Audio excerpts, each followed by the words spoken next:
You might be a tortoise newbie if you keep your tortoise in a glass box for its first year and only feed it lettuce. You won't be a tortoise newbie if you kept it in the garden all summer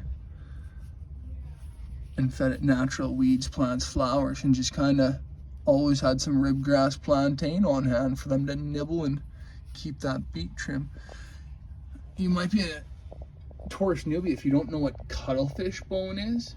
You might be a tortoise newbie if you don't have any weeds, plants, or flowers for them to walk through and stimulate like that brush and forage for them to nibble and just actually brush their shell and for max UV absorption. You might be a tortoise newbie if you don't have strip tubular lighting or natural sunlight. These are just heat lamps with white light for a little extra light and stimulation for our solar powered friends. If you haven't looked into that, you might be a tortoise newbie if you haven't checked out Reptile Lighting Group or Tortoise Protection Group or Tortoise Act UK or Natural Tortoise Keepers Canada, myself, yours truly, of course. You might be a tortoise newbie if you haven't had to use some fly paper.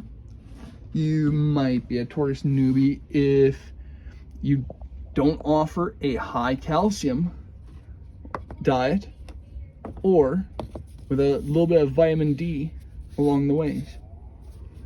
Light dusting daily, either or Necton, Nutriball, but always a little calcium, low phosphorus is always the goal. Low phosphorus and high fiber with our diets. Low sugar. If you haven't heard these things, you might be a tortoise newbie, and you gotta check out the Tortoise Table website. Check that out. Understand the website to its fullest extent. Check out all those sidebars. Then use the app, but as a resource. If you haven't checked out those things, I tell you, you are probably a tortoise newbie. If you're still feeding food out of a crisper and keeping your tortoise in a space that is only as big as my hand here, less, you might be a tortoise newbie if you're in this range. You aren't a tortoise newbie if you feel bad to keep them in a bookcase this big. You won't. That's 6x3. It's just a smidgen less, just due to the woodwork. But you won't. If you feel bad for that, then you might not be a tortoise newbie. If you got some clay pots and terracotta and always clean food and water sources, you might not be a tortoise newbie. If you fully understand urates and the excess proteins that come with that, and a few of those processes, and even myself, if I understood it fully, I could explain it better. Always be dealing with the waste sources, I tell you what. Look at these characters. That's the difference from a Viv to a garden. I tell you what, you might be a tortoise newbie. If you're even like me. How do I say it? You might be a tortoise newbie if you're even like me. How I stumbled into this. I got one tortoise in a box as big as this phone screen. And I was a tortoise newbie. This space to me, all of these adults next year will be brewmating. The male's brewmating, and he is just loving it, and I'm so happy with how things are going.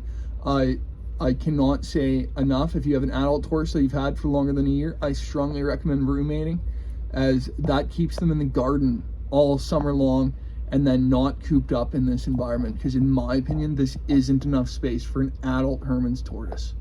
And call me harsh or cynical, if you are keeping an adult in a vivarium smaller than this, hello March, thank you for joining us. And look at that smooth shell. That is from a wonderful member, Michelle. Love Michelle. Hopefully I can see her on Natural Tortoise Keepers Canada group. She raised that tortoise wonderfully on an open tabletop environment. That is going into year 3, and it has just slightly raised scutes just to, in my opinion, choir. But oops, sorry. Dash, of course, spent the first 3 years in a Viv. Look at those raised scutes. Love her to death. She's my favorite tortoise. But I can't express this enough to everyone. That's like 2-hour-old water, by the way. You might be a tortoise newbie if you feel okay with keeping it cooped up. That's always my favorite rant. So stay tuned for other videos. Your friend Hobson Scotch with Natural Source Keepers Canada signing off. Please subscribe.